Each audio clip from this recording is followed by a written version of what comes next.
going to study international education at the University of Oxford for the next 2 years, and I'm just very excited to explore, to be in a place where I can explore the best school systems in the world.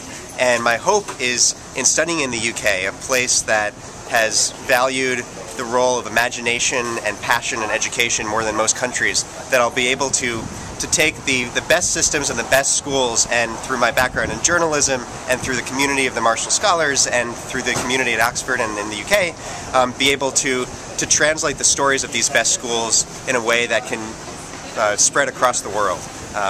That's why I'm especially excited to be there. I will be going to the Royal Holloway to study international relations, and then to Oxford to study global governance and diplomacy. And I picked the UK because, specifically for diplomatic work, I think that the special relationship between the UK and the United States has to be maintained, and I want to help maintain it. I'm going to be going to the London School of Economics my first year and Imperial College my second year. First to study for a master's in biomedicine, biopolicy, and society, and then for a master's in biomedical research. I've always been really interested in science policy, so combining science as well as policy work. And what I love about the UK is that they actually have a great record with science policy in terms of stem cell research, as well as how they've treated a lot of other emerging technologies. So I'm hoping to go over and learn what they've done so well and kind of bring that back to the United States. I'll be headed to Oxford later today to be studying statistics, or more specifically human genetics. And the reason I selected Oxford was because their department is one of the leading departments in human genetics. They really influence the entire field. They're very theoretical and make important theoretical contributions to the field. I'm going to Cambridge to study intellectual history and political thought. And I'm excited to be going to the UK because, well, it's the best place in the world to study my field, and also I'm very interested in comparing the UK political system and the American one. So. I'm going to be going to the University of Cambridge for the first year to get an MPhil in biological science through research, so it's just research-based. And the second year I'll be getting a public health degree at a different UK university.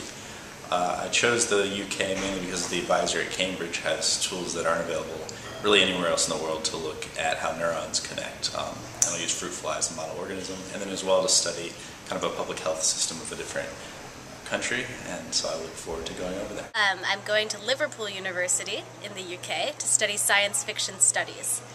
I'm excited to do it in the United Kingdom, well, first of all because they're the birthplace of things like cultural studies, which are very important for understanding cultural issues in literature. They have a great approach. And second of all, because I think that the differences between the UK and the United States will help me look at some of the problems that I'm interested in, like war or catastrophe, things like that. I think Oxford has a wonderful program for my interests. I'm focusing on the relationship between India, Ireland, and England in the 19th and 20th centuries, and England is certainly the place to do research for that, and I'm be pretty close to Ireland. And I'm really excited to have the opportunity to live in a beautiful medieval city and be only an hour and a half away from London. So I'm looking forward to it. I'm on my way to Imperial College to study modern epidemiology. It's my hope to one day be a doctor in the U.S. Army. I feel privileged to go. I think it's a great honor.